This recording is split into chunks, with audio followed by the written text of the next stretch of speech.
क्या आप जानते हैं कि एक 14 साल का लड़का जिसने एक बुत पर पत्थर मारा और कहा, अगर तू सचमुच खुदा है तो खुद को बचा ले, उस एक पल ने इतिहास का सबसे हैरान करने वाला मोड़ ला दिया। आज हम बात करेंगे हजरत सिद्दीक ए अकबर रजी अल्लाहु अन्हु की जिंदगी के उस अनसुने रहस्य की जो आपके दिल को छू लेगा और आपको सोचने पर मजबूर कर देगा। तो चलिए इस सच्चाई के सफर पर निकलते हैं। क्या था वो खास उनके दिल में जो उन्हें सबसे अलग बनाता था? जरा कल्पना करें, एक 14 साल का मासूम लड़का अब्बू बकर अपने पिता के साथ एक बुतखाने में कदम रखता है। चारों तरफ पत्थर के बुत खड़े हैं, ठंडे, खामोश, बेजान। पिता गर्व से कहते हैं, देखो बेटे, ये हैं हमारे ऊंचे ऊंचे खुदा, इनके सामने सिर झुकाओ, इनकी इबादत करो। लेकिन अब्बू बकर रुक जाते हैं। उनके नन्हे दिल में कुछ उथल पुथल मचती है। वो एक बुत के सामने खड़े होते हैं, उसकी ठंडी आंखों में देखते हैं और धीरे से कहते हैं, मैं भूखा हूँ, मुझे खाना दे। बुत चुप। मैं नंगा हूँ, मुझे कपड़ा दे। बुत फिर भी खामोश। अब्बू बकर की मासूम आंखों में सवाल उमड़ते हैं। फिर वो एक कदम आगे बढ़ाते हैं। उनकी आवाज में हल्का गुस्सा और चुनौती आ जाती है।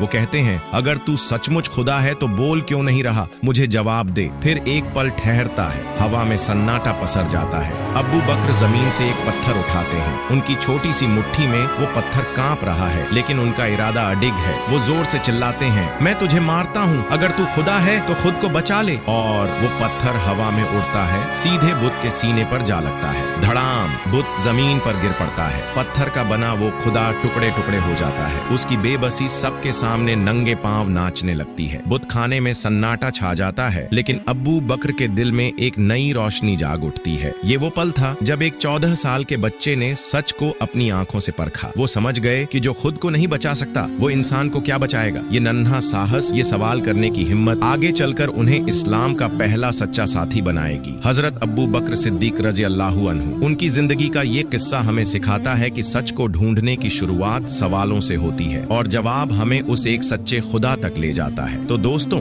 ये थी हजरत सिद्दीक ए अकबर की जिंदगी का वो अनमोल किस्सा जो हमें सोचने और सीखने की प्रेरणा देता है। अगर आपको ये कहानी पसंद आई तो अभी सब्सक्राइब करें और फॉलो करें ताकि ऐसी और दिलचस्प कहानियां आपके पास पहुंचती रहें। अगली बार फिर मिलते हैं एक नई कहानी के साथ। अल्लाह हाफिज।